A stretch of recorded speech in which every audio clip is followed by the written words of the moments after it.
Welcome to the Uninformed Handball Hour. Yes. Thank you, Nedzad, for sorting that out. Oh, what's that music going on in the background? Beautiful. Welcome to the Uninformed Handball Hour. We're live in Cologne at the Lanxess Arena on the eve of the EHF Final4. It feels like this has been a long time coming for us as a podcast as well. We've been knocking around for a while, talking a lot about the EHF Champions League and the EHF Final4, but here we finally got an invite, and it's nice to be here. It is really nice to be here, and it's really nice to be in the main hotel, really. The Radisson, where all the players are staying, where all the coaches are. You can walk around, you really get into the atmosphere of the whole tournament. There's posters of all the players in the lifts, where you're getting the food.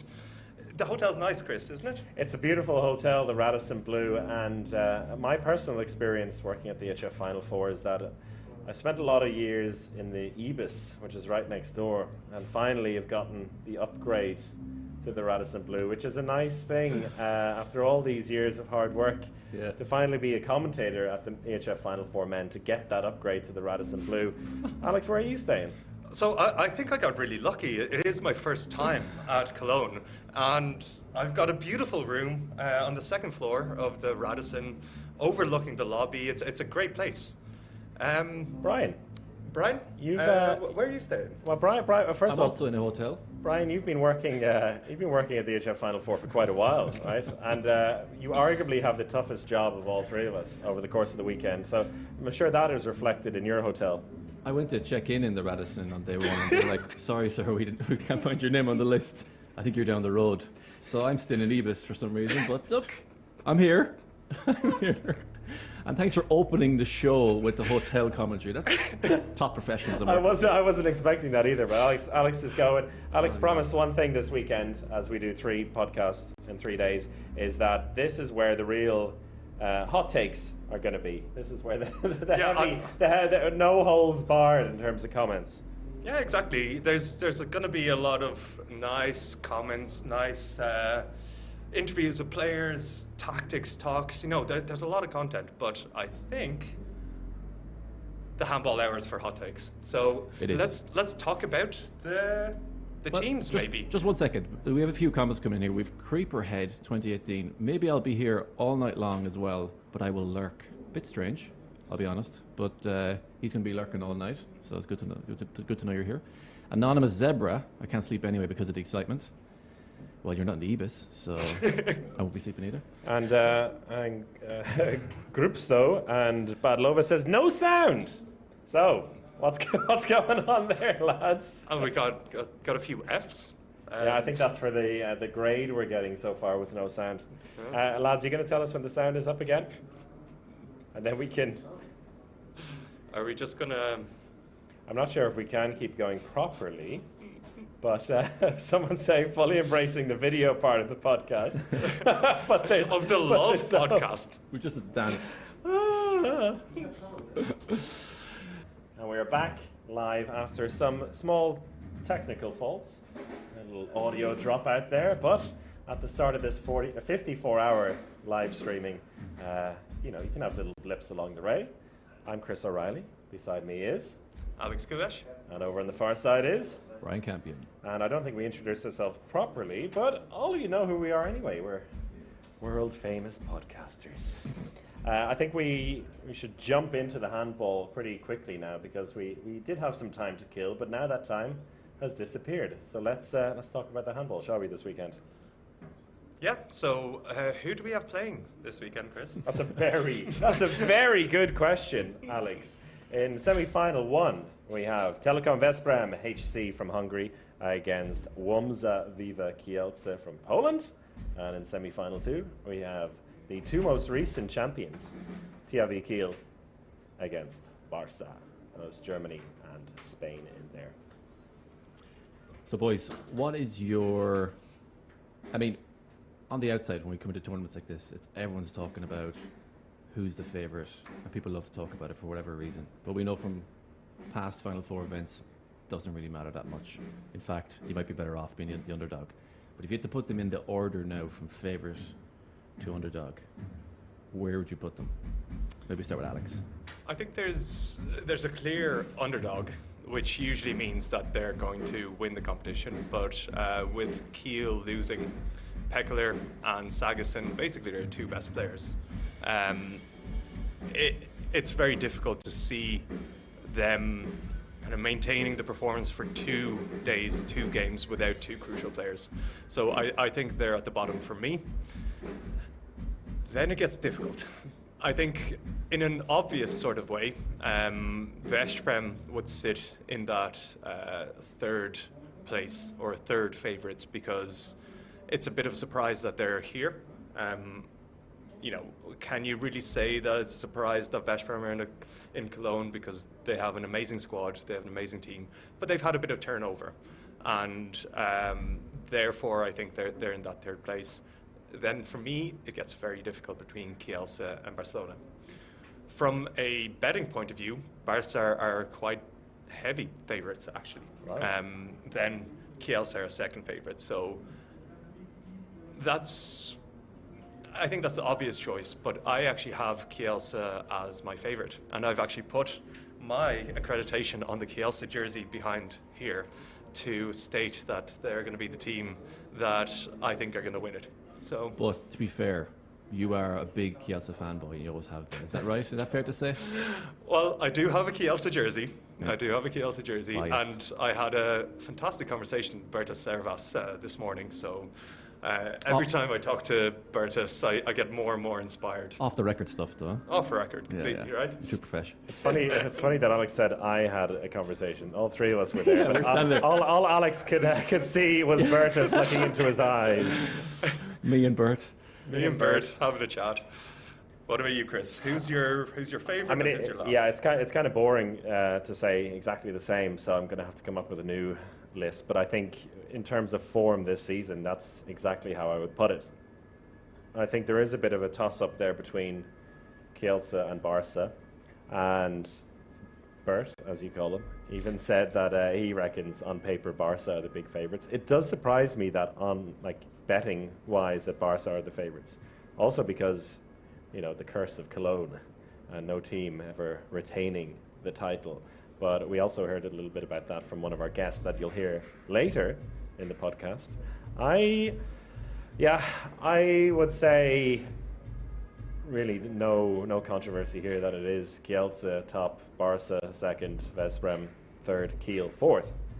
But I don't think that matters very much at the moment, because the two semi-finals, which we're going to go into in a bit more depth, are really two games that you can imagine could go both ways. And we talked about this in depth for the women's Final Four a couple of weeks ago, that there was one of those games you could really see go either way. One of them was kind of like you really everything had to go really wrong for one team to be knocked out.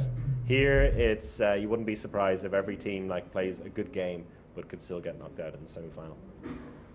Yeah, so I think maybe we'll start with a team that there's a lot of excitement around them this season. I think the way they're playing especially, and that's Kielce. And now we know, Alex, you're the Kielce fanboy. Do you want to walk us through Kielce? Is Kielce one of your teams? Yeah, I'll talk through Kielce and give it a bit of an overview of their season as a whole as well. We have seen Kielce really take it to the next level this season, and that's probably a bit of a surprise because 2 years ago the club nearly folded and they lost a couple of players. They lost their main sponsor, and there was this kind of dramatic end looming for Kielce.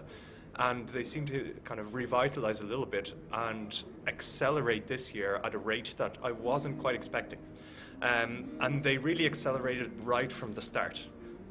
And that's a trend that I saw. So looking at their league performance, they had a perfect season in Poland. They won every single game, and including an amazing last game against Wisła Płock to decide the title, which had 7 red cards.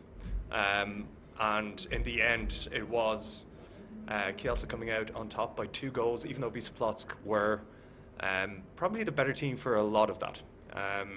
Then they actually lost in the Polish Cup, which let's say, I think people aren't too stressed about it. I think their focus is on the Champions League. So how have they done in the Champions League? They started off incredibly. They were the most informed team at the very start. That Dynamo game, yeah?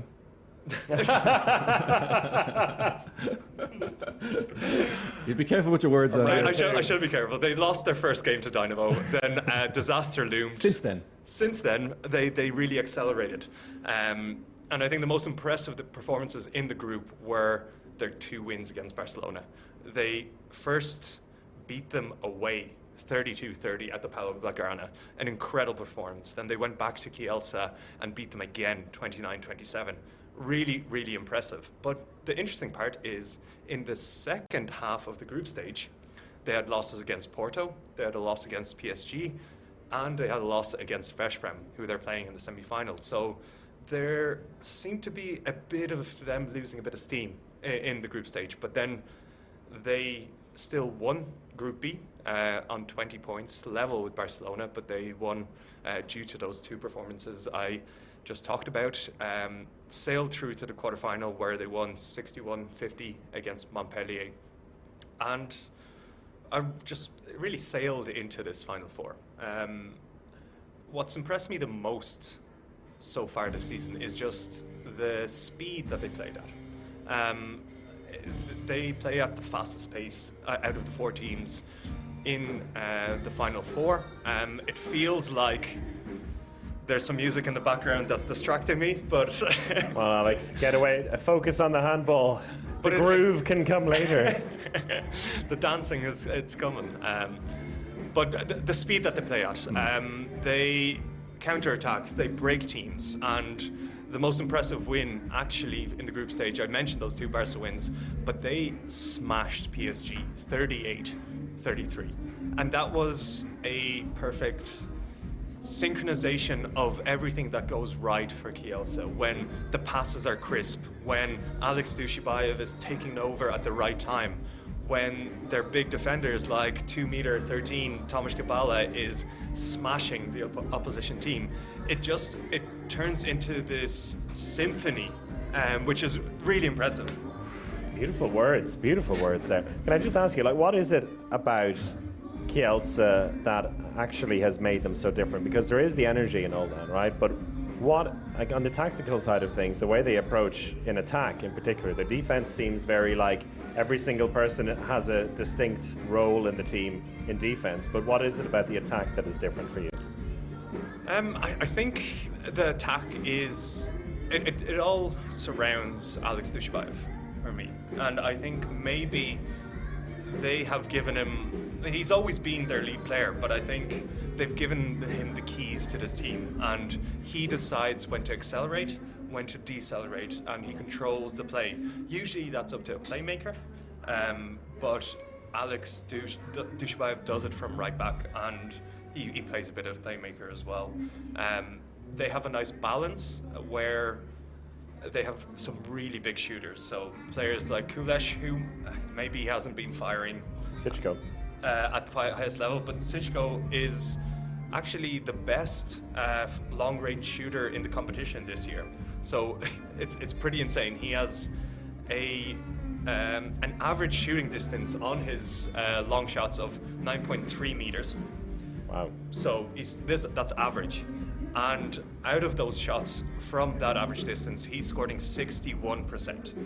That's an insane level. So they have this combination of tricky players like Alex Dujshebaev and big powerhouses, which is great. Then even on the wings, you have quite classic wingers like Morito and Gudjonsson, but then you have Dylan Nahi just doing crazy stuff. You caught yourself there. Well done. Well done. It's too early. It's not the watershed yet. Yeah. The dirty talk comes after 9 p.m. I think you've often said it before, Alex. When Alex Dujshebaev isn't playing well, this Kielce team isn't the same team at all. Do you think Kielce rely more on Alex Dujshebaev than other teams rely on some of their star players? For example, Veszprem. Maybe not as much on Nenadic, for example. Yeah, I think they're... it's a really good question, because I think they're very reliant on Dujshebaev, but Yeah, I think a lot of teams have one of those players who is kind of make or break. I think for Barca, that player is Dika. For Veszprem, that player is Nenadic, who is on the extremes. He's going to have a 100% game, or he's going to have a 30% game. For Kiel, I think they have a bigger squad, but losing Sagastin, they're going to have to figure out who exactly that player is. Again, for Kielce, I think they, as I said, they have a bit of a differentiation in the styles of play. So Alex Dujshebaev is in control, but sometimes they can just take that long shot, which is really nice. Or Dil Nahi will just come in from the back. And I think, I haven't even mentioned him, but Talent Dujshebaev is an incredible coach. The thought process, the preparation for each game is meticulous with him, and they have been preparing for this Final Four for the last month. In any game they play, they're looking to develop tactics that they're going to use in the Final Four. So I think because of that, if Alex Dujshebaev is having a bad game, I think they'll have something ready. And Busto said in the comments, says Tomasz Gibala has to be unleashed too. I agree. I kind of agree with that, because he primarily plays defense, but he is a giant man who can just pop up and score. And sometimes you need that. Maybe it's difficult because they have Sichko there, who's performed at a really good level. Kulesh is also there ahead of Gibala in that attack. So we know that you need a keeper as well to perform.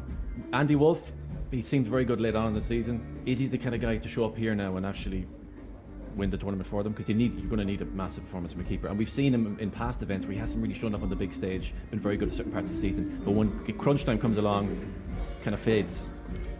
I think Wolf has had a real resurgence this season. So he started off the season, and maybe actually for the last couple of seasons, he just hasn't been at the same level. The big bad Wolf hasn't quite come through enough. But especially in the last maybe 2 or 3 months, we've just seen an exceptional player come out. The Andy Wolf from 2016. The player that players, when they're jumping up, they're just terrified because he's 2 meters tall, he's stepping out, his leg is above his head, and they just have nowhere to go. Yeah. That's happening more and more. We saw that against Wisla Plock. He won them the championship. He had one of the greatest goalkeeping games this season out of any goalkeeper in that game at the important time. So I'm expecting big things from Andy Wolf. Here's something very uninformed now, and it's only come into my head right now. You're going to have to help me on this one. But I do remember a part of the season where Andy Wolf had an absolutely terrible game. And I remember in the press conference afterwards, he was sitting with Talent, and Talent was basically laying into him in the press conference saying, we can't do much when the keeper only saves one goal or one shot. Do you remember that? I can't remember. Yeah. Which game it was? I can't remember which game it was exactly, but I don't remember which game it was, but I think it was completely warranted. Those kind of comments were warranted, because Andy Wolf's performance has just very slowly declined over the last season and a half. But there was a resurgence, and I think he's back. And he's also playing. He claimed the goalkeeper shirt because it was actually Kornetsky, the second goalkeeper, was the primary goalkeeper at the start of the season. And over the last couple of months, Andy Wolf is playing 60 minutes, and I think he needs that. He needs that continuity. It's the reason why he left Kiel, because he didn't want to share time with Landin. He needs the 60 minutes to really get into a game, and when he gets that, he can do it. I just think Talent runs such a tight ship as well. And when I've been at Kielce games before, you're backstage with some of the players, especially after the game. They're like little boys, and their fathers congratulating them, and they're all kind of gathering around. That is the case with two of the players, quite literally, though. Yeah, well, yes. But I was thinking about Dylan Nahi the time I saw him backstage, and he gave him a kick up the arse. But yeah, do you know what would be amazing, actually? If we could, sit down with Kielce's best player and Alex Dujshebaev and just talk to him. Would that be amazing if we just had the ability to do that? That would be amazing. That would be really nice. maybe we have that, do we? Oh, maybe. Did we do that this afternoon? This is terrible. What a terrible segue. You set it up nicely, but we didn't. We couldn't catch it. We didn't take it home. We didn't take it home. Have we got that interview ready to go? Okay. So actually, Alex and I did have the pleasure in the media call this afternoon to talk to Alex Dujshebaev, and the man behind the camera was Brian Campion. So we're all involved, and here's Alex. So we're here with Alex Dujshebaev from Kielce. Alex, welcome. And day before the Final Four.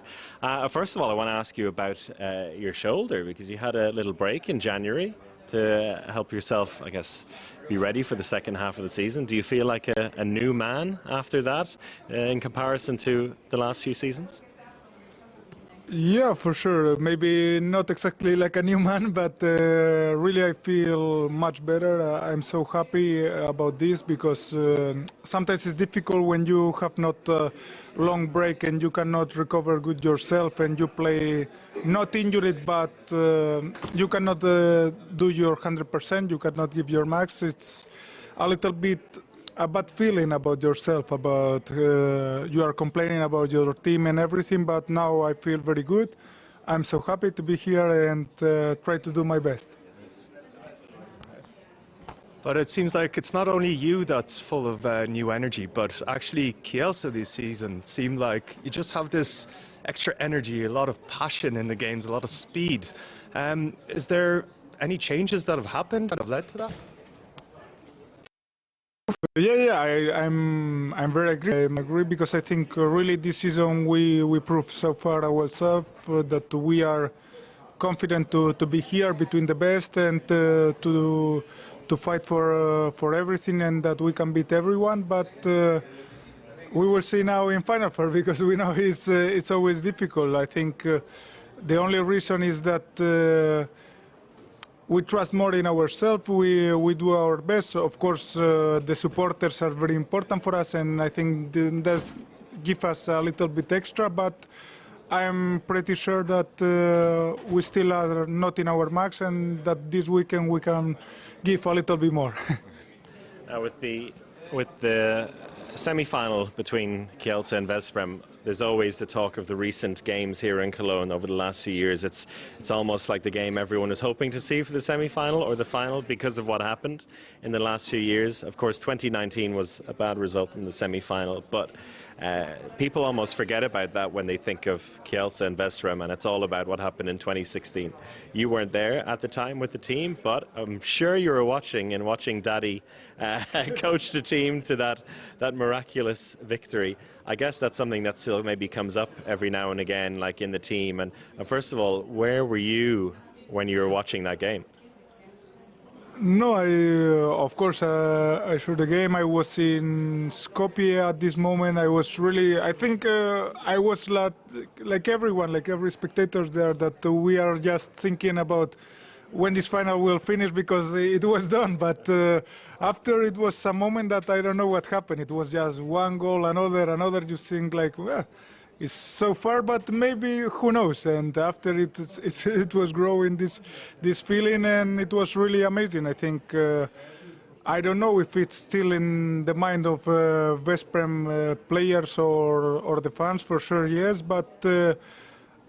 Of course, this is a different team, but I think our feeling that this feeling that have this team in this moment, I really think that this team also have it. That it doesn't matter what will be the situation, we will give 100% till the end of the game. Maybe, of course, I don't know if it will happen or not, but I'm sure that this team will fight till the end. That's the only that I know 100% sure.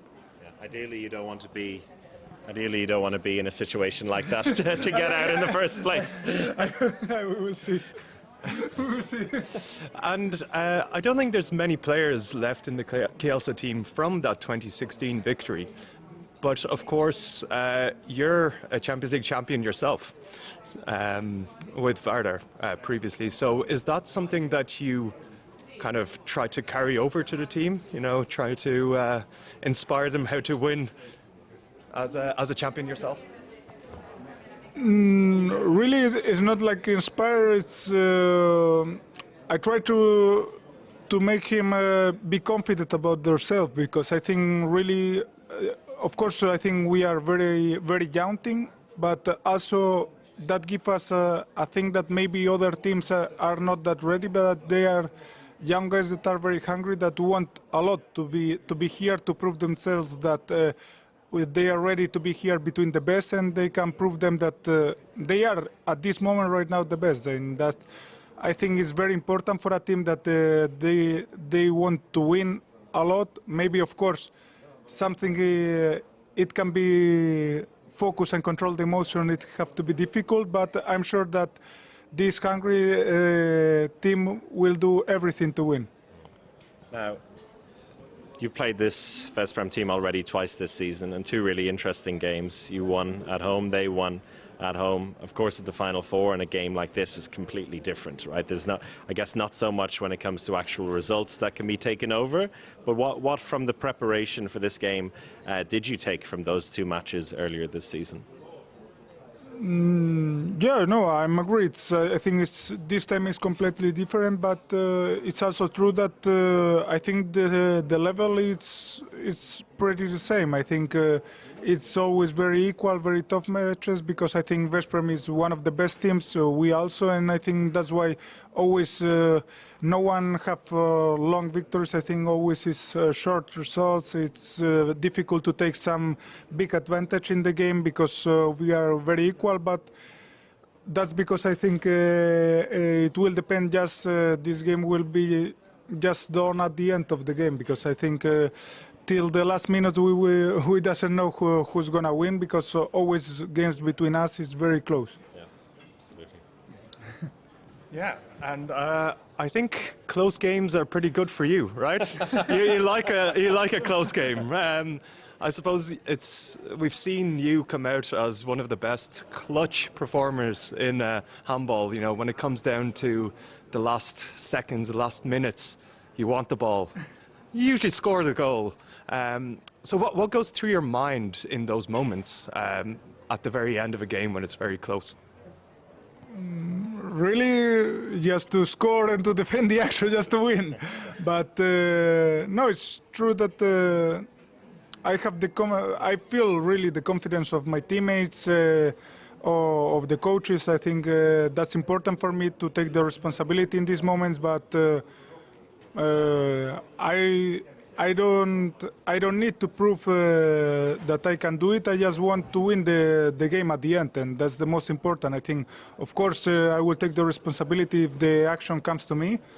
But I'm also agree if someone else can do this. I'm really confident about my teammates, and I know that it doesn't matter who. That I'm sure that if he's alone, I will give him the ball. So it's not a case of you not trusting anyone else to shoot. It's just no. Only I can do this. But it must be also in terms of like mental preparation, or like let's say building up your psychology, thinking away from the games, knowing that you've done it must be something you go back to like remind yourself, okay, I can do this if it gets to this situation.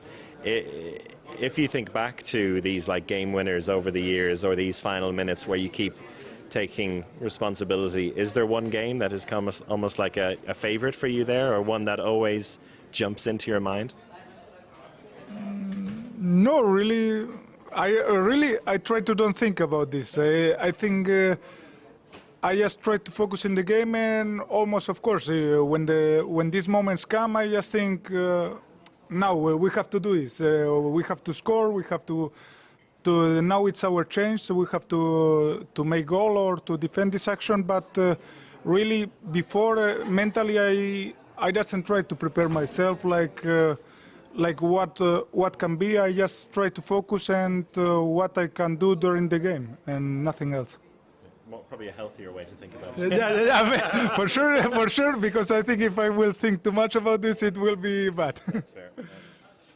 Yeah, I think I probably would be thinking about my game winners every day, trying to hype myself up. So I've had plenty of game losses, so that's why I'm not at the Final Four.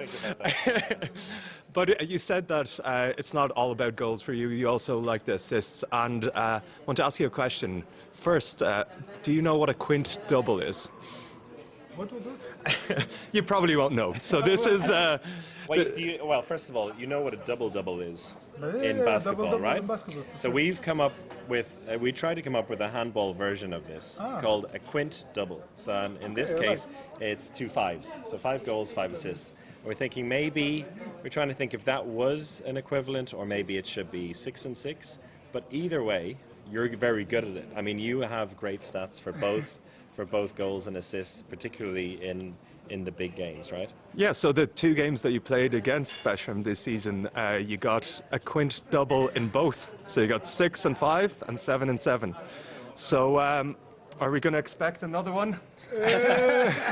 I would try for sure. No. I like because I think this kind of things always help. I think it's good for handball that we take the good things of another sport, and I'm very agree that also in handball it's very important. We have not to look just at the end of the game who scored that many goals. Also, it's very important the role that you play for the team to help with assists, to help with good defense, to make some good things for the team. We always try just to think about the guy that score more or it's best, but I think the best guy for the team is the guy that help most in the team.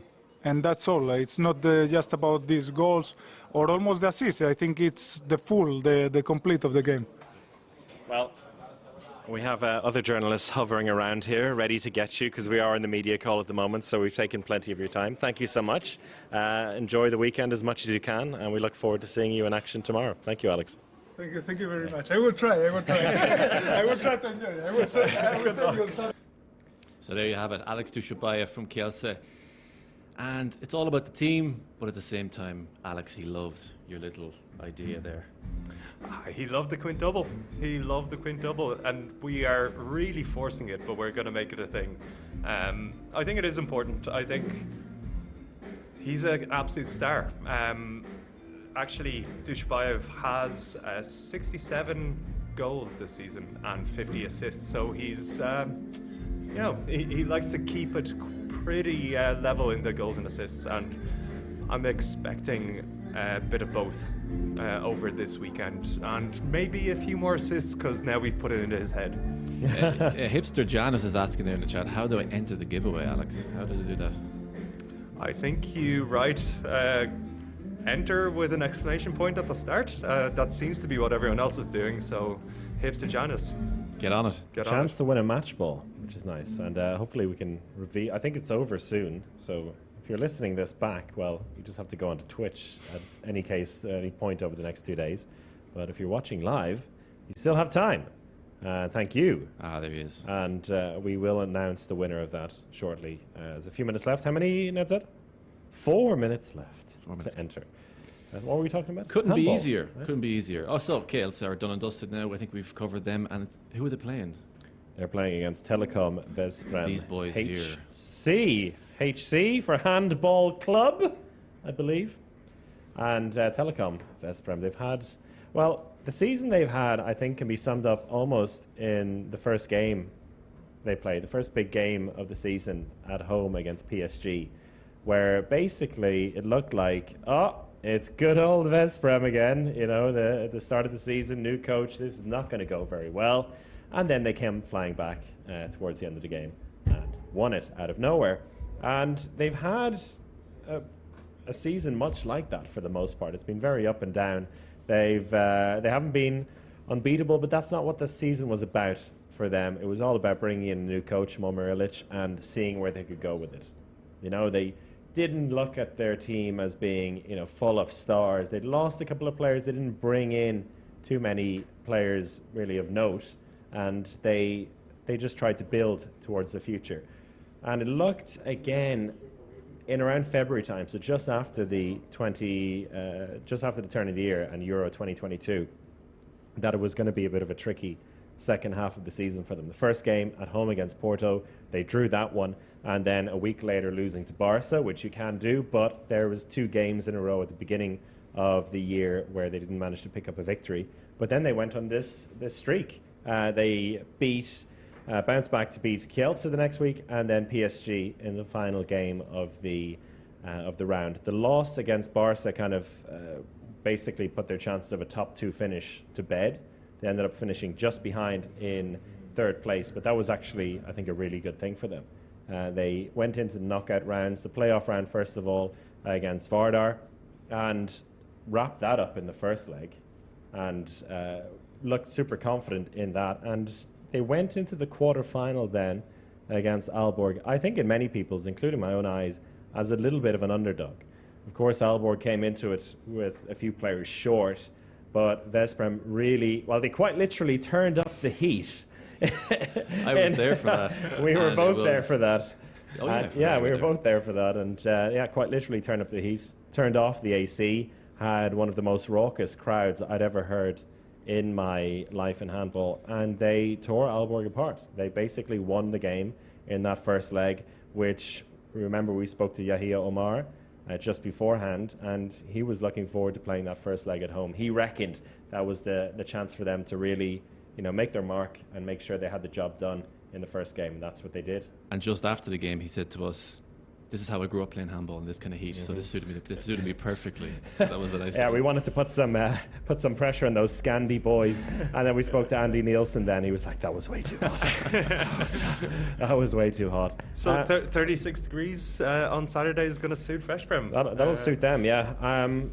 But then they've had their setbacks since then, and for most of 2022, since that early loss to Barca and the draw with Porto, they've looked really solid. Yes, they lost the second leg against Aalborg, but that was just about getting through. And they were looking really good in the league as well. They'd beaten Szeged in the cup final. They'd beaten Szeged in a regular league game, and they'd beaten Szeged in the first leg of the final as well, away from home. But then ended up losing on the away goals rule in the second leg of that final at home with, as we mentioned on the podcast that was released yesterday, Budget Banhidi, Miklos Rosta, scoring the winning goal on the counter-attack in 59 minutes, 58 seconds, which honestly was, I think, a bit of a heartbreaker for them. We talked earlier about whether the loss to Płock would have affected Kielce. Probably not. But the loss to Szeged, I think from seeing some of the guys here and speaking to some people from the club, it stings just a little bit, but not in a bad way, but in a way that they're looking to really, bounce back this weekend. And they come into this weekend probably for the first time with a reasonable amount of expectation. Usually Veszprem come here with an unreasonable amount of expectation, as history has shown. But this time they come into this looking to maybe enjoy the weekend somewhat, and that could be the golden ingredient for them. Yeah, I mean, when I was in Veszprem earlier in the season, it was said to me with people who work for the club that it was something they sat down early in the season and talked about, because this expectation that they have that they're going to make it to Cologne every season, and they have rightfully so in the past, but it was this season the first time they said Cologne maybe isn't we're not going to die on that hill. It's not going to be the end of us if we don't make it there. And it was kind of like there's a big refreshment phase, I think, in Veszprem, and I think you can really feel it. I think Momir Ilic is obviously at the core of that, and I think he's been really huge in kind of being a role model for a lot of the Veszprem players, having been a legend of the club himself. And I think one player for me particularly would be Nenadic. I think he's a kind of player who, in the past, still a bit wild. We've seen some things this season, but probably having one of the best seasons we've seen of him at that level. And he respects Momir Ilic, and I think he needs that as a player, someone who can really hammer him. He'll always be wild, but yeah, it is the respect, and it's having a coach who is maybe a bit like an uncle or an older brother, and he can be wild on the court, but at least he's going to behave himself, and he's going to do it for the team. He's not like, you remember the Fuchser Berlin days, and he was just like doing whatever the hell he wants, Yeah. And this is definitely not the case with him now. Maybe a little bit older, a little bit wiser as well, and but he's such an asset. And when we talk in the head-to-head, we have to talk about what he did 3 years ago in this very fixture. I want to get a quick poll from the chat here. So where are Veszprem going to finish? Number 1, 2, or 3? Just comment the numbers 1, 2, 3, or 4, of course. I won't start by 4 place. 1, 2, 3, or 4. See who's listening out there. Yeah, there was a good question that came in, and it was about how do you get new teams into the Final Four? Is it all about money? And I think that's something that has been the case. We saw Aalborg come in with a bit of money injection. But they did it before the money. Okay, yeah, before the money. So what I was going to say, it takes, I think what it takes is a winning mentality. It takes a winning history to get to the Final Four. So you have to believe that you belong there to get there. And Veszprem are kind of a juxtaposition within that, because they have gotten there many times. They belong at the Final Four.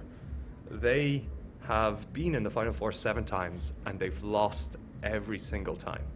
So we also have a nice spread of votes there. Well, it's gone up too far now. I can't see it anymore. But we had 4, 3, 2, 1 there at one stage. All of them. Even the number 4. Even the number 4. But I almost forgot about myself. You were saying, Alex? Yeah. So how does that impact Veszprem coming in? And to add to that, do you think you Brian? You said that the expectation that Cologne is not the be-all and end-all at the start of the season, but now that they've lost the Hungarian league, they won the Hungarian Cup against Szeged, which is still a huge win for them. But the league is everything. The league is everything. So they've lost the league. Do you feel that there's just the pressure's turned up on Veszprem again? I don't think so. I think they it's done now. I mean, they lost the league, but it's a completely different thing this weekend. I think it's an added motivation if they need any, but I don't think it makes a difference in terms of pressure on them. And of course, there's going to be pressure. We're not saying there's no pressure. They're here. I mean, they're at this amazing arena. There's going to be 20,000 people here tomorrow and Sunday. There's going to be the pressure, but I think this team have put themselves in a mindset as a whole that they're going to be able to deal with it. I think we talked about goalkeepers with Kielce as well. I think it's fair to say probably with Chupara and Corrales, maybe the best goalkeeping pair at the Final Four. And it seems like this season they've been doing a bit of a tag team. When one wasn't playing well, it seems like Corrales was having the better Champions League season, but then seemingly in some cup games and league games, Chupara was the man they called upon. Best goalkeeping pair at the Final Four? I think so. Yeah, and I think that's going to be a key thing. If we're already sliding into the key head-to-head areas here, the goalkeeper battle is going to be massive, as it always is. And generally, when you win the EHF Final Four, the goalkeepers have a huge part to play in it. Veszprem have the fortunate situation where they have 2 goalkeepers where one of them is going to have a good game. Almost certainly. We don't know which one it's going to be. We don't know which one is going to start. We don't know which one is going to excel. But someone is going to play well at some point in each game. And in that case, they do have a bit of an advantage over Kielce's duo, where we both have, and when you look at the stats over the season, it's fairly even overall. There's 32% for Corrales, 27% or 25% Chupara, and then the 2 Kielce keepers are 29 and 27. So it evens up a little bit, but I think these 2 goalkeepers have the higher ceiling. If you were going to bet your house on it, Alex, who would you bet to have a big weekend this weekend? I would disagree about the higher ceiling. I think Andy Wolf in this matchup has the higher ceiling. Just ignore my question, fine. Okay. But what was the question? I thought I was answering. Yeah, you weren't. I was just busy disagreeing. I was like, you were sitting on that for about 5 minutes. No, I said if you're going to bet your house on it, who's going to have a bigger weekend this weekend? Would it be Chupara or Corrales? I am going to say that Corrales is going to have a better weekend, but Chupara is going to come in for 20 minutes at some stage during the weekend. And do a job. And he's going to do a job. He's going to scare his opponents.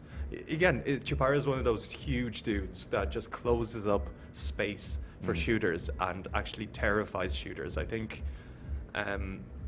that's something to consider here as well. When goalkeepers start making a couple of saves, they start coming out, and as someone like Chupara who's shutting down, he's more of a he'll make the big saves more often. Corrales will make the safe save most of the time. But when that happens, there's a huge mentality switch. So I hope that Momir Ilic actually uses Chapara to do that.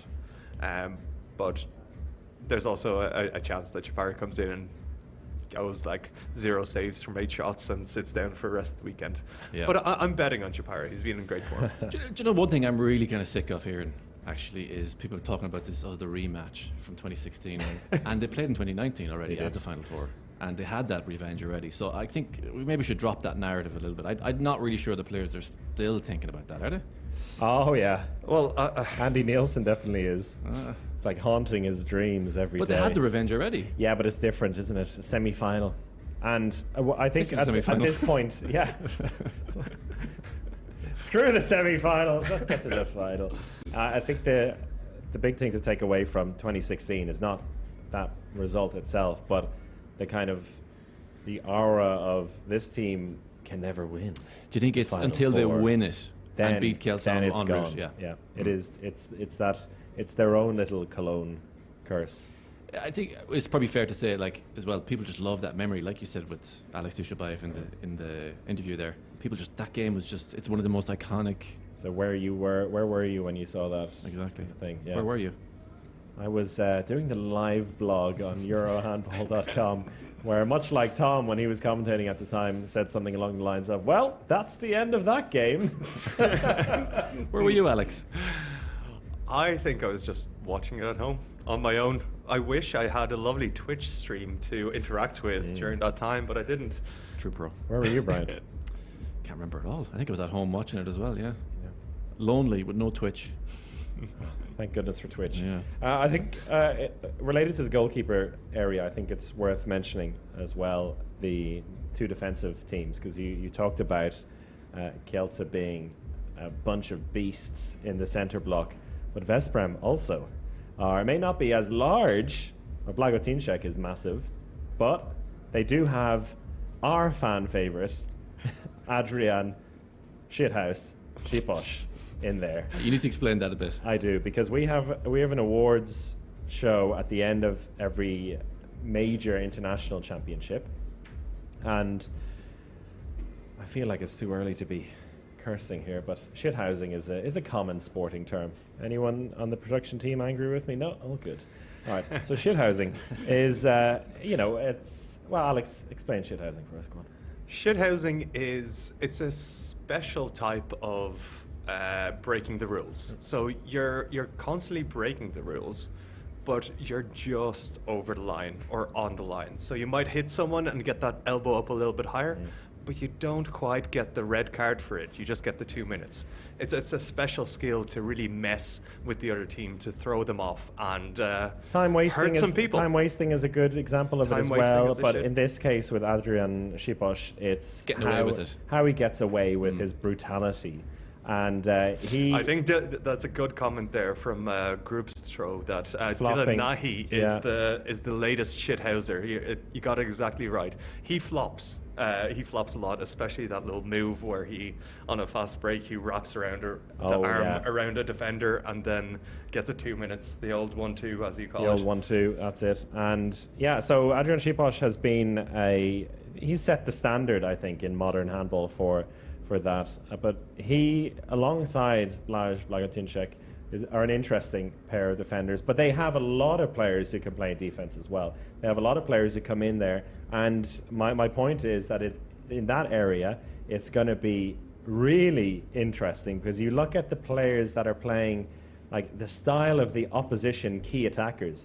Peter Nenadic on one side, Alex Dujshebaev on the other, who love getting involved with the defense and use the defense in their goal scoring and in their penalty earning. So there's going to be a lot of physicality. There's going to be a lot of decisions for those referees to make on the verge of 2 minutes red card. There's going to be a few people slapped across the face, and it could cause for some interesting decisions. And I'm really looking forward to that. In the Final Four, there's going to be so many smart plays by the attack and so many, well, not so smart plays by the defenders, pumped up by this whole atmosphere, that I'm not saying there's going to be blood, but there's going to be red cards. There's someone in the comments here asking, are we professional handball players? Did you ever get money for playing handball? I did, yes. €4.50, was it? €4.50? €4.50, exactly. And a packet of crisps. About 10 years ago. Yeah. Just to give a bit of background, Good old Alex days. is the line player for people at home. Chris O'Reilly was on the bench a lot, but when you did play, you were right back. I was about to use that joke for you. Left back on the bench. Oh. Yeah, I was right back Got on the there bench. before you. But Brian, what's your over-under on red cards between Kielce and Veszprem? Because I get that feeling as well, Chris. The Crimson Tide will go across a couple of players during that game. So what's your, let's say, over-under 2? 2. 2.5. 2.5, yeah. I had to say that, didn't I? Yeah. Over-under 2.5. Will there be more or less than 2.5 red cards? You're throwing Less, American less. terms at him. Alex. What is this? What podcast is this? I don't Have you know ever this. made a bet, Chris? Chris? Brian. It's Kevin over there. No, boys. As long as we'd love to There keep... is on the screen Adrian Dujshebaev. And also for anyone in the comments who wants to guess how many 2-minute suspensions the combination of Blaž Blagotinček and Adrian Dujshebaev have this season in the Champions League. So fun. throw in a guess to see how many in total between the two of them they have across every game this season. Can you say that name again, please? Blaž Blagotinček. Beautiful. I will never say it. I'll always just say Blaz. Just one more thing on this, and I think it's particularly relevant in the semi-final. It's important over the weekend, of course, in terms of the way you use your squad. But these are the two teams of the Final Four that have the fewest different combinations of players in attack. So 11.1 on average different combinations of players in attack for Veszprem and 9.8 for Kielce. So we're going to see two teams that really focus on certain players in their attack. And I know that Kielce are probably going to throw a couple of curveballs at it, and I'm really interested to see whether Momir Ilic and Veszprem are ready for that, and also whether they'll throw something else at them, because they've had to, I think, focus a lot more in recent weeks on their challenges, where it seems like Kielce, well, we've been told that Kielce have focused very much on Cologne in the build-up in the last month or so. Someone's have to put your handle in the comments, Chris. So there'll be a few people creeping on your Instagram page now. There you go. There you go. But there's some good guesses there. I think there was 62 minutes. Is that 60 minutes or 60 cumulative 2 minutes? Is that 120 minutes? So basically they've missed 2 full handball games between them. I think we've got to move on, lads. We do have to move on. 35 minutes As long left. as we'd love to do the full 54 hours, but we should really finish this up. So I think, look, very quickly now, the head-to-head. How does it? You told us about Kielce. You told us about Veszprem. Strengths and weaknesses, very quickly, maybe 30 seconds. Kielce's speed. I think they have the better backcourt shooting, and for me, the key player that might be under the radar a bit, but I think needs to shine for Kielce is Simon Sichko. Yeah.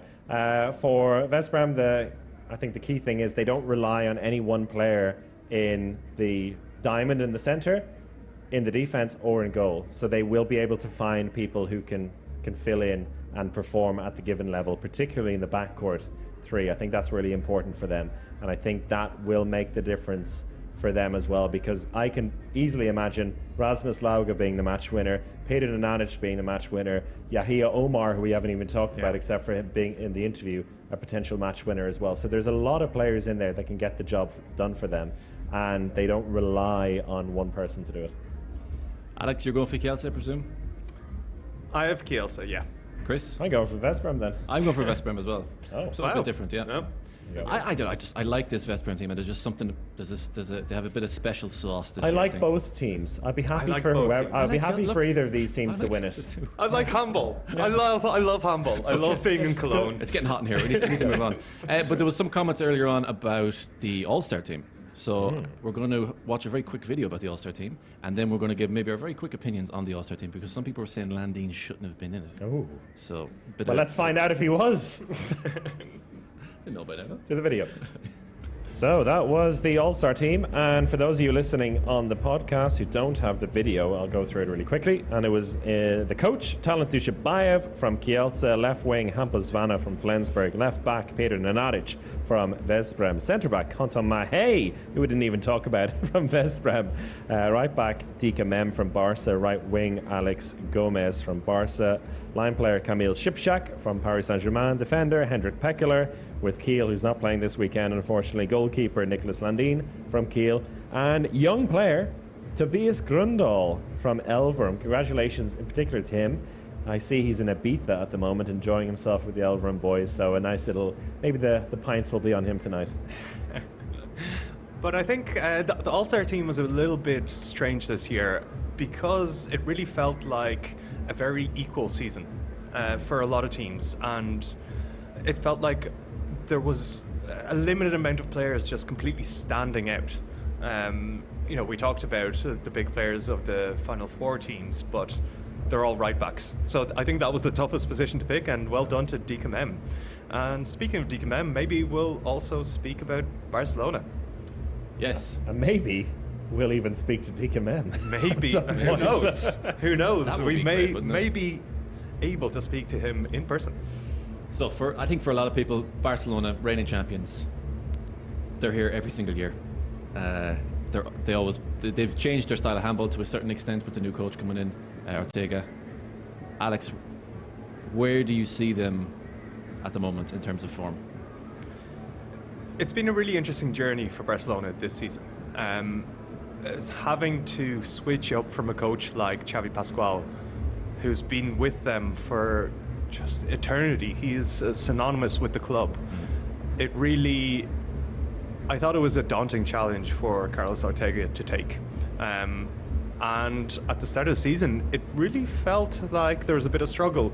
You would expect that with a new coach, but they started slow. I mentioned those two losses against Kielce. This wasn't quite the same Barcelona team that we've seen just run through teams in the past, and I just find it astounding for a coach to be, he wasn't sacked, but to leave a club after having a perfect season. So in the 2020-21 season, Barcelona won every single game that year, every game in the league, every game in their various Spanish cups, every game in the Champions League. It was one of the greatest seasons of all time. And then they decided that, okay, we need a change. And Carlos Ortega came in with a huge challenge ahead of him. But the squad is still there. The players are still there. The leaders are all still there. So it was just about meshing. And when you look at how they've performed this season, they have the number one defense in the Champions League this season. So per 50 attacks, they concede 25.5 goals, which is an incredible statistic. And it's quite a classic new coach move. So when you come into a team, you want to get the defense right, because that is easier to set. There's less variations. You get the defense right, and then you work on attack. And we've kind of seen that with Barcelona, where they only have the 8th best attack in the Champions League this season. That's pretty astounding for a team that regularly racked up 40 goals per game in previous seasons. They would steamroll teams. This season, they're only scoring 28.5 per 50 possessions. 8th best in the league. And there's a couple of reasons. Obviously a new coach, and a coach like Carlos Ortega, who is Spanish.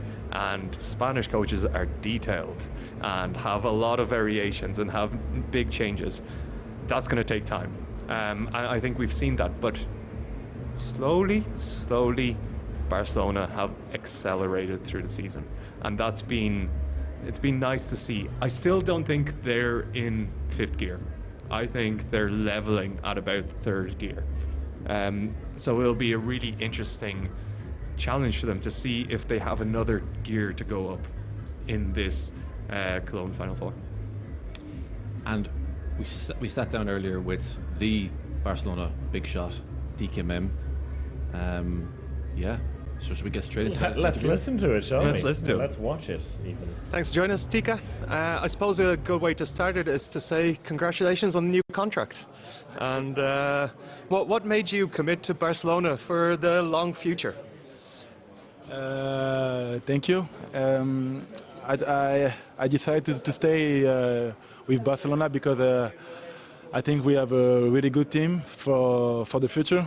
There is a lot of young players, but good player already with some experience. So it was the perfect thing for me to stay, and I also want to be important for the club, and they just show me the respect I think I deserve, and so I decided to stay with them. And this year, I think one of the big stories for the team has been the transition of players and the coach as well, with Xavi leaving and Carlos coming in. And it feels like that as the season has gone on, you've become a lot more comfortable. For you personally, what do you think are the big changes between the coaches and how the team has been working together this year? I think with Carlos we work differently. We play more faster with Xavi, also because we have more players, and as you know, we play a lot of players play the Olympics game. We were really tired at the beginning of the season. We rested just 5 days, and yeah, we just rest 5 days, and then we started the season, and it was really difficult. And also with all the changes, it was really difficult for us.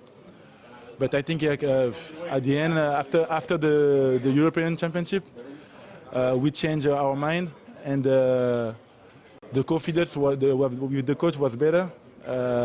For myself personally, I feel more comfortable every time with him. But I think it's normal. We need times to make the change good, and yeah, I think it was the key after the championship. And after that, we play more comfortable. It was more easier for us, and we show a great handball, I think. I remember when you played against Veszprém at home in the group phase, Gonzalo said to me after the game that it feels like the team had clicked in attack, like everything really started to come together. Can you tell us a little bit about what exactly clicked in terms of the tactics? As you know, the Spanish coach, they love the details. Also, Carlos loved that, but I think he let us play more free. So at the beginning of the season, it was like, I don't know, I want something like, I prefer something like, just tell me, do that, and I will do it. And it was not the same with him. He just let us play, and we were a little bit like losing our play, and we don't play as before. So that was the mistake at the beginning. And after that, when we play with more confidence, and we also understand what Carlos wants, and after that we change, and I think we play much better in attack, but also in defense. The defense is more aggressive now.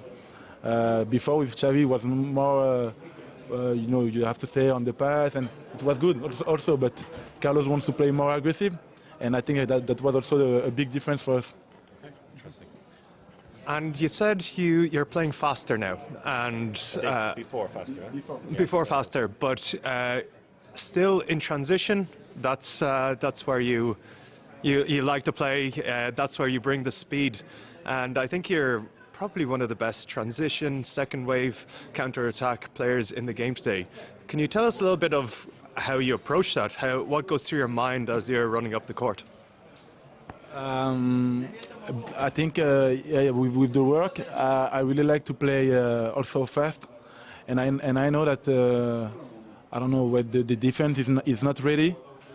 Sometimes I don't know, you're not focused. You are looking for the change, or if you are a good position, so you're not really ready, and that's where I'm coming. And I really like it, and I think it's really important for us. And as a group, I think we improved that also. And personally, that's my game. I can also do a lot of things, but that's for me the big things and the big difference between me and other players, I think. I'm not sure what's happening there. Let's see if there's a riot going to break out at some point. Now, you come into this weekend as champions, and usually in history it's not really a favourable condition, but you've qualified for the Final Four, so I guess kind of the history in that sense doesn't matter so much.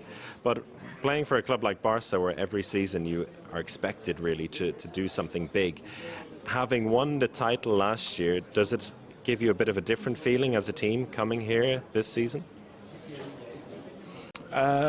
Of course, it's a different feeling because last year we won everything in the Spanish league, but also Champions League, and it was a historic season. But the most important for the club is to be in the Final Four, and after that, of course, we will see what happens. As you say, we won the Champions League last year.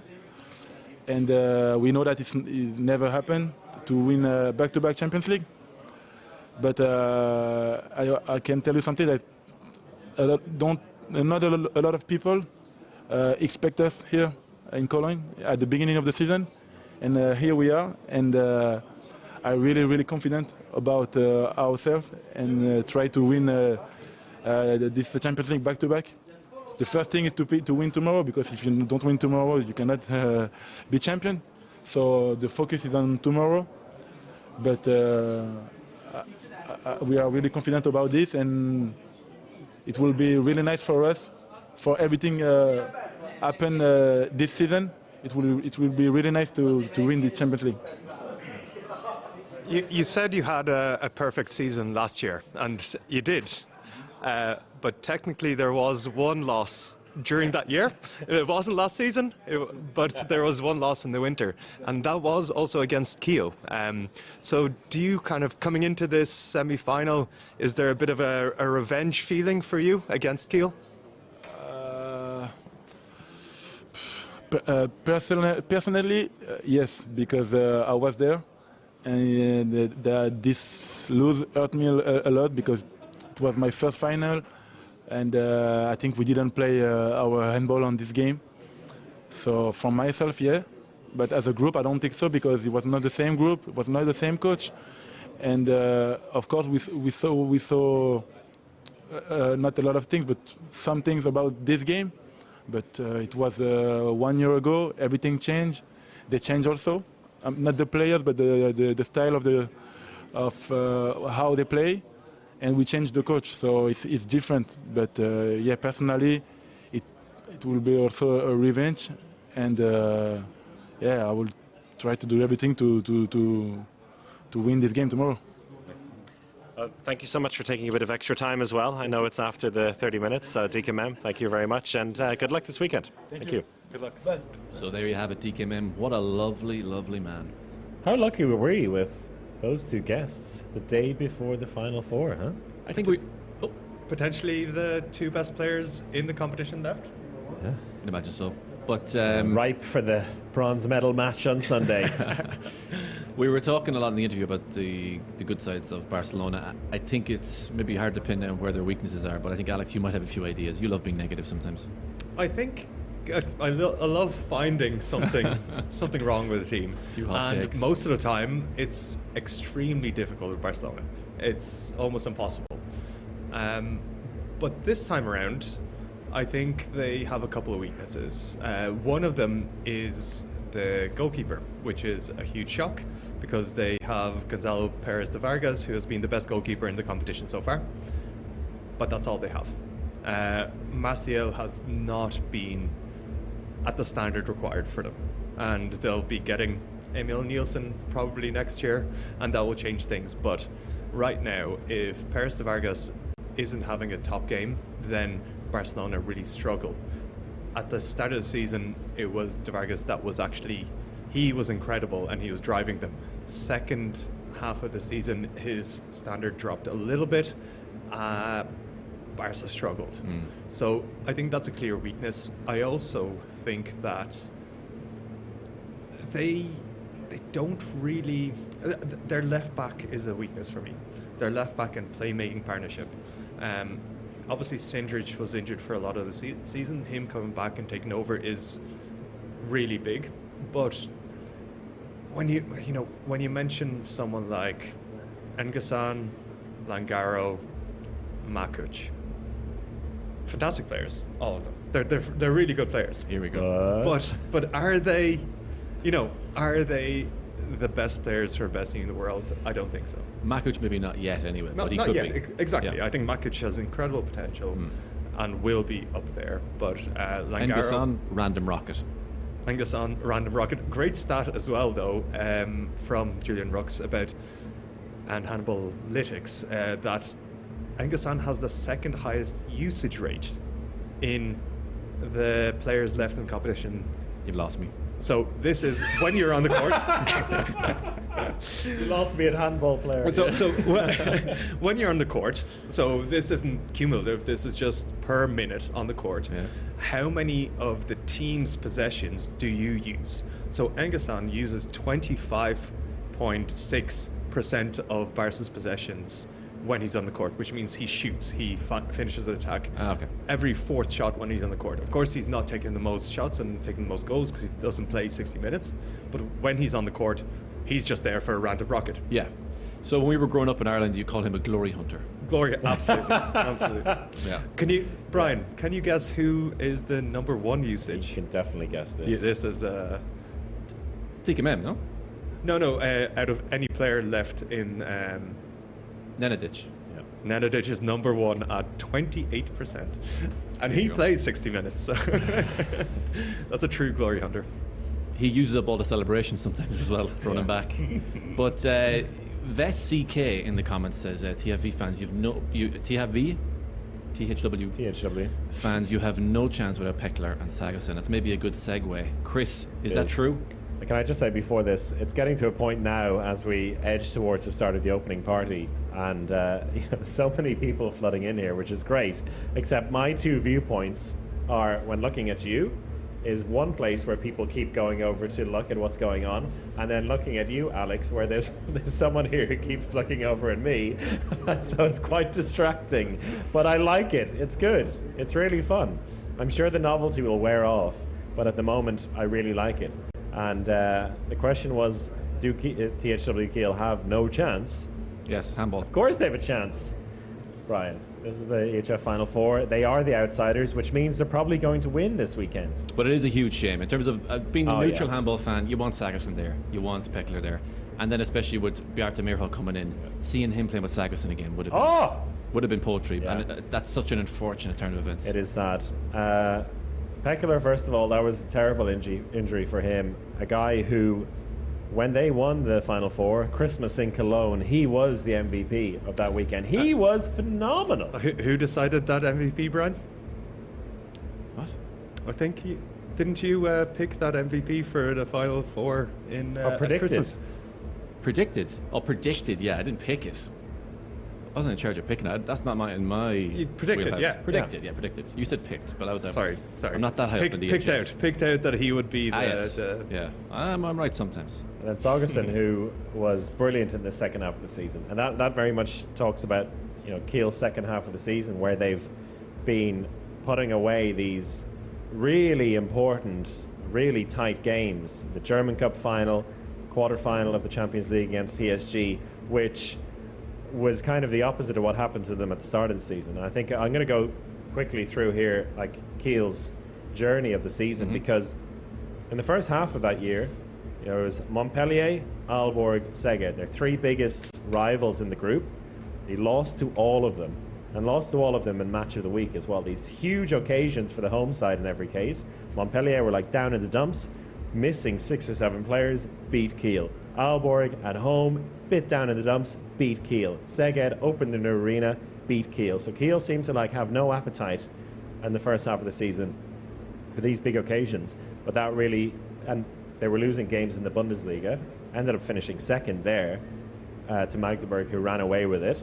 But they did have a battle on for second place in the league against Fuchse and against Flensburg, and they had a great end to the season in that sense. They did everything they needed to do in order to finish second. They beat Magdeburg in the German Cup final in what was an amazing game for Sagerson, and they beat PSG in the quarterfinal, which was, you know, two of the best games of the whole season. But that was, except for that second half of the second leg against PSG where Pekeler was already injured, that was with the full team. And it is a pity that both are not here. I think with them in the squad, they would probably have been, you know, we asked about like the 1, 2, 3, 4. I probably would have had them promoted to number 2 with those two players.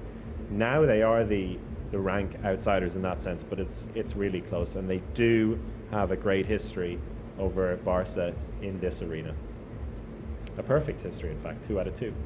Who is going to step up instead of Sagerson? Well, again, instead of Sagerson, I had the answer for Pekeler already.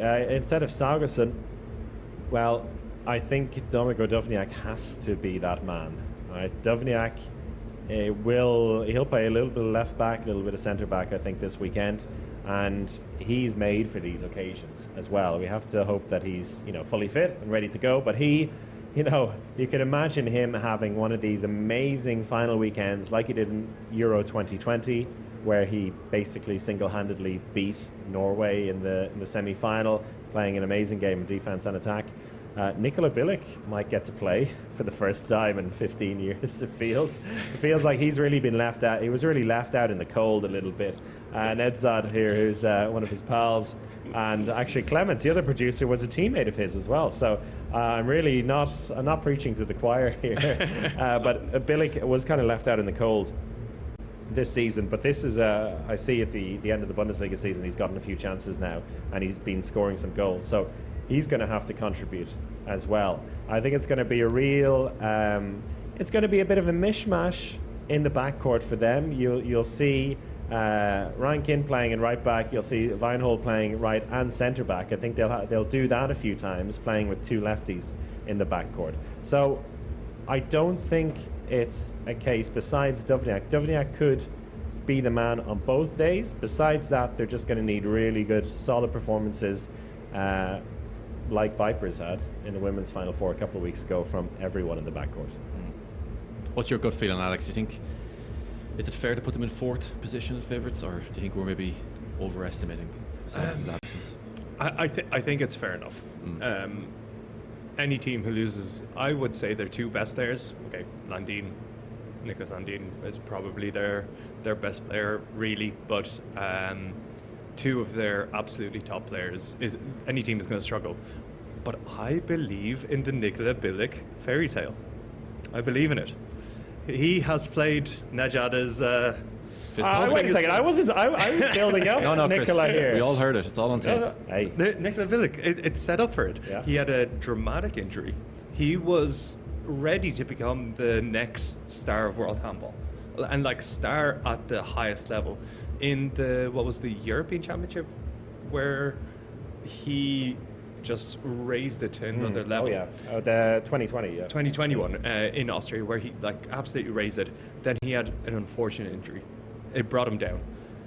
Now he has the opportunity to prove that he is the player that we all believed he could be. And in the last 2 games that he has played in the Bundesliga, the last 2 games, he scored 5 goals, and then he scored 6 goals in the last game from 6 shots.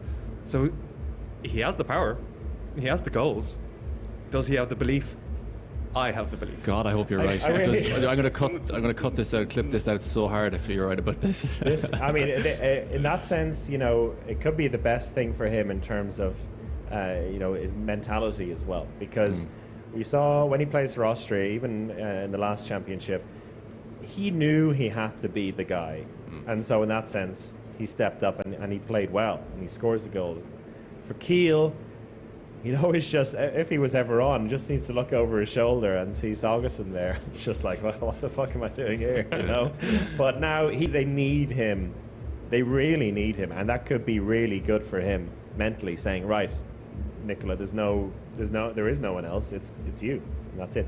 And you know, I think we have all known from our handball days that even at the lowest level, that knowing that you're the guy who has to be there, and there's going to be no one replacing you or nobody better replacing you, that helps. Yeah. Just we have a few minutes left now, but just before we finish up, I want to ask one more question to chat. Will Nikola Bilic have a big weekend this weekend? Yes or no? Over under 5.5. Don't be talking to me like that, Alex. I know what you're saying to me. Speak to me in English. Some other comments here. Nana Sivison wrote saying her three favourite Irish guys of the three that she knows. Nice to see you. Slow standards, Give us a ranking. 1, 2, 3. Chris, Brian. Oh God, it's a long weekend. I mean, it's really filling up nicely here. It's nice to be properly back, isn't it? Yeah. I mean, we've had an EHF Final 4 for men every year, but this brings me back to 2018, 2019 vibes. The fans are here. It's going to be sold out this weekend. It's good to be back, isn't it? So who's going to win it? Is that a question for me or for the comments? Pressure for you. How about let's go 1, with 2, some 3, 4. predictions. Okay. And let's start with the semi-finals. So wasn't prepared for this, we but did say our semi-final number 1 prediction. So Barcelona Kiel. Who's going to win it? Barcelona Kiel. I'm going to go for a Barcelona Veszprem final. Chris? I think Barca should win it. Yeah. Yeah. Second semi-final. Yeah, they're going to win it. I mean, no. I'm happy to agree on yeah, this. I mean, Kiel can win it, but Nikola Bilic scores 8 goals. Kiel lose by 7. By the way, we do have a few votes here. We have a lot of yeses coming in for the Nikola Bilic thing, by the way. So a lot of people have a lot of hope for Nikola. And Nana wrote, haha, nice, I blushed, which I guess puts me number 1. There you go. Yeah. Don't know about 2 and that. 3 to be confirmed. Now, I reckon, so we're all saying that Barca win the second semi-final. And do you remember it was after the first leg of the quarterfinal? Yeah. What did I say? What did Wouldn't you say, Alex? Kielce Barcelona be an amazing final? So that's what I'm going with. Yep, that will be a great final. That's fantastic. Brilliant. Well, whatever happens, there's great stories in this, and that's what I really like about the 2 semi-finals. They are filled with great narratives, and we love great narratives here. And it'll be the same with the final. I won't be disappointed with any team winning. Look, Barca win it, amazing transition with a new group of players, new coach in there. They've managed to grab a hold of the new system. Kiel win without Saugerson and Pekkeler. That's a miracle. Veszprem win, they break the curse. Kielce win, it's like, this amazing team full of The great rise of the characters. Phoenix, The rise of the Phoenix, the club that almost folded a couple of years ago, winning. So, either way, happy days. Handball will be the winner. Oh, there we go. Miha082 in the comments says THV wins it.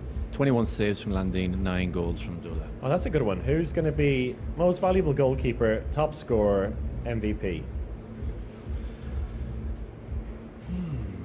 Well, you already said. I mean, if Bilic scores 8 in the semi-final, he'll probably score 12 in the bronze medal match. So there you go. No, for me, top goalkeeper is going to be Andy Wolf. Oops. Well, obviously my microphone doesn't agree, but Andy Wolf as the top goalkeeper. He's going to have one incredible game, like 18 to 20 saves, and that's good enough. Then top scorer, Dika. I think no matter what, he's going to score goals this weekend. What was the other category? MVP? MVP. Can also be the top scorer or the most valuable goalkeeper. Alex Dujshebaev. He's going to get 2 sexy 6s and 2 quintuples. He won't be top scorer, but he'll get lots of assists. Okay. And as we talk to him, he's going to get that clutch goal. Okay. What do you reckon, Brian? Pires de Vargas, top goalkeeper. Marito, top goal scorer. What else was it? MVP. MVP, we'll go for Dika. Oh. What about highest amount of 2 minutes? Nobody cares how all my predictions is fine. Highest 2 minutes. Add Blaž that to your- Blagotinšek. Blaž Blagotinšek. Most 2 minutes. Top scorer will be Peter Nenadic. MVP will be Rasmus Lauge. Best goalkeeper will be Niklas Landin. Rasmus Lauge. Ooh. That's a Tasty. saucy one. That is a saucy one. tasty though. That's a great story as well. So I think that's our time up for today. It is. Yes, we will be back on Tomorrow. tomorrow. Yeah. And for those of you just listening to the podcast, we won't release that one, so you have to only watch us live on Twitch, the home of handball. But we will be. And also, Oh.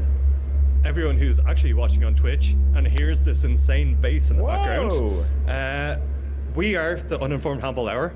We have an Instagram. We've got a Twitter. so good at this. We've got really good content there. You can follow us on every single podcast platform, Acast, Apple Podcasts, Spotify. Go on there, subscribe, leave us a review. Why not? If you think we are the 3 best Irish people you know, put that in a review. Do it for us. It will help us. So we'll keep bringing you content through that as well. Lovely. Everyone, see you again tomorrow.